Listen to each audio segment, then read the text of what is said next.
Municipality పరిధిలోని 10వ ward councillor Pasuleti Seshamma గారు ఎన్నికల ప్రచారంలో భాగంగా మన టీడీపీ, జనసేన, బీజేపీ ఉమ్మడి అభ్యర్థి శ్రీ బొట్టిపాటి లక్ష్మి గారికి ఓటు వేసి అత్యంత మెజార్టీతో గెలిపించాలని, మన మొట్టమొదటి మహిళా అభ్యర్థి అని చెప్పని ఓటర్లను కోరటం జరుగుతుంది.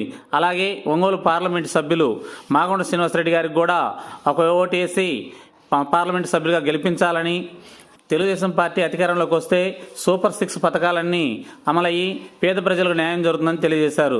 సంవత్సరానికి 3 గ్యాస్ సిలిండర్లు ఉచితంగా, అలాగే తల్లి వందనం కింద 15,000 రూపాయలు, అలాగే రైతులకి సంవత్సరానికి 20,000 రూపాయలు, భవన నిర్మాణ కార్మికులకి ఉచితంగా ఇసుక, అలాగే పేద ప్రజలకి అన్నా క్యాంటీన్ ద్వారా కేవలం 5 రూపాయలకే భోజన సదుపాయం, మహిళలకి ఆర్టీసీ బస్ ఛార్జీలు ఫ్రీ అని చెప్పని ఎన్నెన్నో అద్భుతమైన పథకాలు ఉంటాయని చెప్పని పసులేటి శేషమ్మ గారు ప్రజలకి వివరిస్తూ చెబుతూ తెలుగుదేశం పార్టీకి ఎందుకు ఓటు వేయాలని చెప్పని చెబుతున్నారు.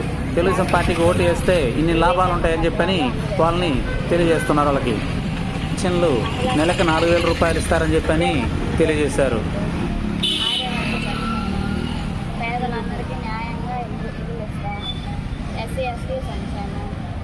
క్రిస్టియన్ల సంక్షేమం, వ్యవసాయం, పారిశ్రామిక పెట్టుబడులు అందజేస్తాం, పంచాయతీరాజ్ డెక్లరేషన్, జర్నలిస్టులు, గుడ్ గవర్నెన్స్, పాత సంక్షేమాలు నెరవేరడం, పాడి రైతులు, అగ్రవర్ణ పేద సంక్షేమం.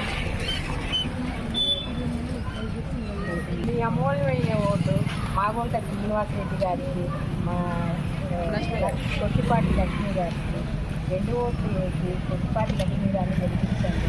మీరు ఖచ్చితంగా మీ ఓట్లు వేస్తే ఖచ్చితంగా మనకి మహిళమ్మ తరఫున వేసి 3 సిలిండర్లు ఫ్రీగా వస్తాయి. మన పిల్లలు చదివి కరెక్ట్గానే బాగానే ఉంటుంది. ఖచ్చితంగా ఓటు వేసి గెలిపించి ఇంకా ఎంతమంది 10 పడకుండా